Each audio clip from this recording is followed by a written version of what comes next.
BlockHead, The Life of Fibonacci by Joseph Degnes, illustrated by John O'Brien.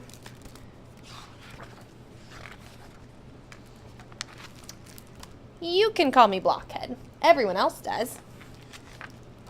One day when I was just a boy, Maestro wrote out a math problem and gave us 10 minutes to solve it. I solved it in 2 seconds. That's the way I am with numbers. I've loved them since I was very little. Everywhere I looked in my parents' home, there was something to count. That day in class, the other students did their math on abacuses and wrote out their answers in Roman numerals. It was time-consuming, but that's how we did our math back then. As I waited for them to finish, I got bored. I counted 12 birds in a tree outside. How many legs did all those birds have, I wondered? How many eyes? How many wings? And if each bird sang for 2 seconds, one bird after the other, how long would it take all of them to sing? These were such beautiful questions that I started daydreaming. "Leonardo," cried Maestro, "how dare you daydream in my class?" "Oh, but sir," I said, "I was thinking." "Aha!" Maestro cried, "there's the trouble. There will be no thinking in this classroom, only working. You're nothing but an absent-minded, lazy dreamer. You BlockHead." The other kids laughed. "BlockHead, BlockHead," they cried. I was so sad that I ran out of school and into the streets of Pisa. I let the noise of the city swallow me up. What a wonderful city it was! The year was 1178, and Pisa was one of the greatest cities in all of Italy. In the churchyard, workers were building a new bell tower. Something had gone seriously wrong with the builder's math. All around me I saw and heard the glory of numbers. So many people were using math in their work. My head was swimming. I was so excited that I didn't watch where I was going. "Stop dreaming," a lady cried. "What are you, a blockhead?" That night my father was angry. "The whole city is talking," he yelled. "Everyone says my son is an idiot. They call you BlockHead. I can't have that." "Perhaps you are being too hard on the boy, Signor Bonaccio," said my father's advisor, Alfredo.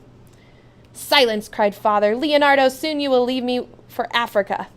That will put an end to these nicknames. I'll make you a merchant." Yuck, I thought. Who wants to be a merchant?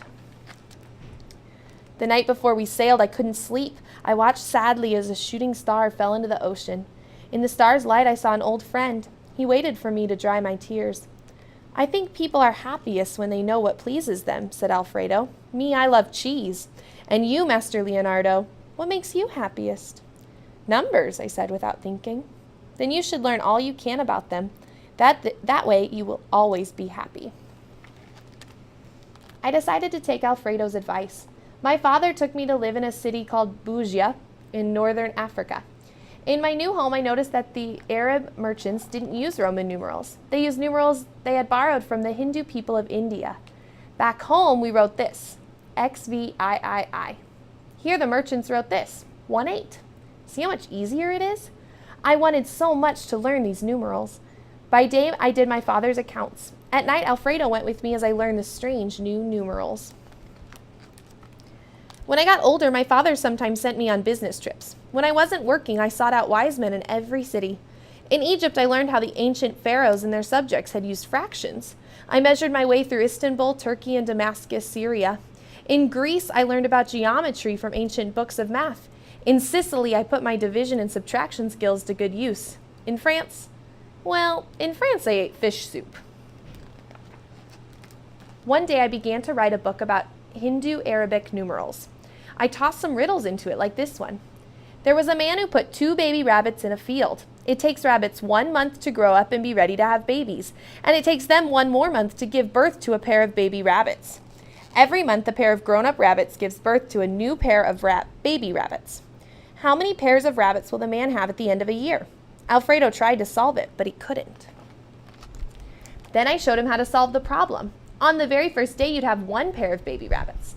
At the end of month 1, you'd have 1 pair all grown up and ready to have babies.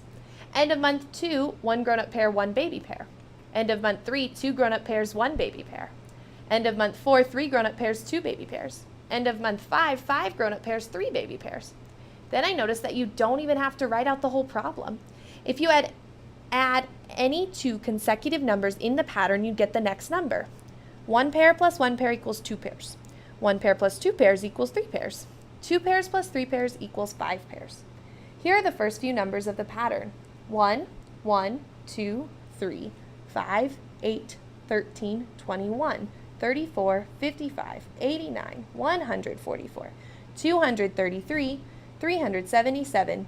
If you don't watch out, you'll have 233 pairs of rabbits in a year, or 377 if you start with a grown-up pair.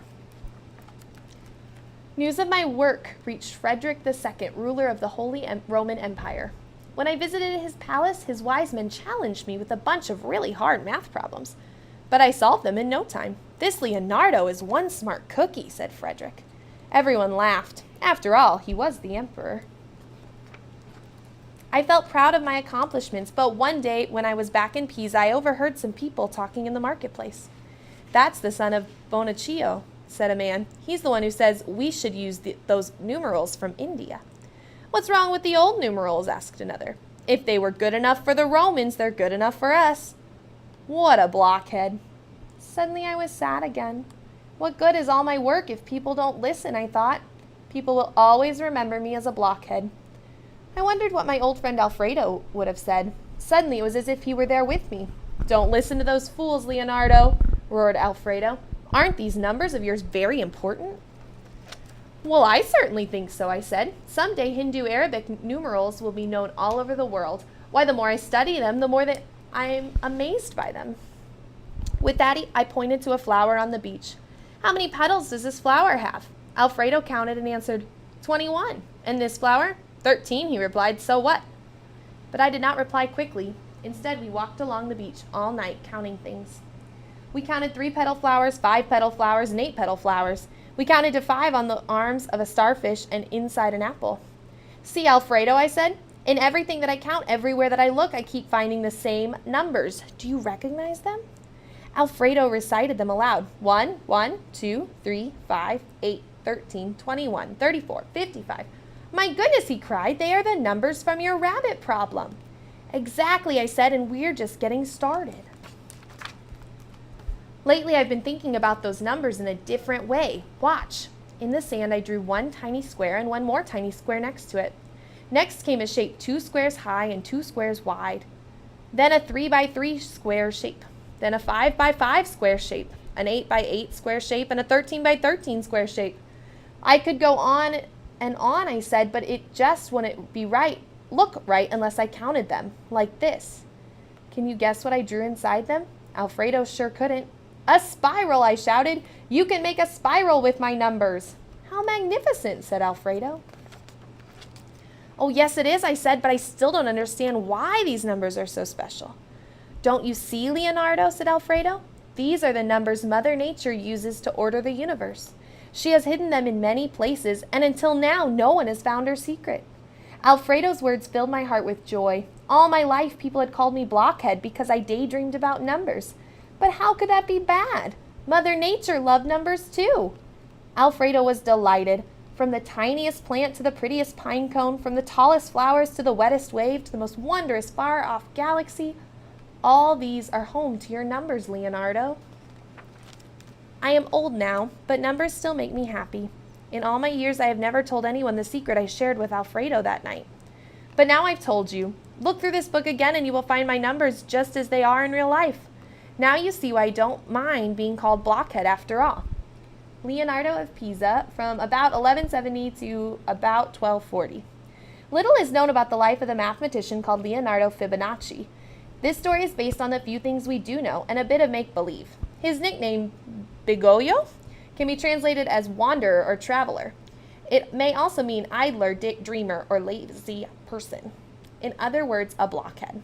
Today, Leonardo is considered the greatest Western mathematician of the Middle Ages. A statue of him stands in Pisa, Italy, not far from the famous Leaning Tower. And the Hindu Arabic numerals that he worked so hard to introduce to the world are the very same ones we use today. For all his work, Leonardo is best known for the number pattern that appeared in his famous rabbit problem, a pattern we call the Fibonacci sequence. Fibonacci means son of Bigollo. Scientists and mathematicians now know that the sequence is special. It's a blueprint that describes how living things such as flowers grow in an orderly, harmonious way. The numbers even pop up in works of human imagination, buildings, music, art, and poetry. And yet, say historians, Leonardo never realized the importance of these numbers. Or did he?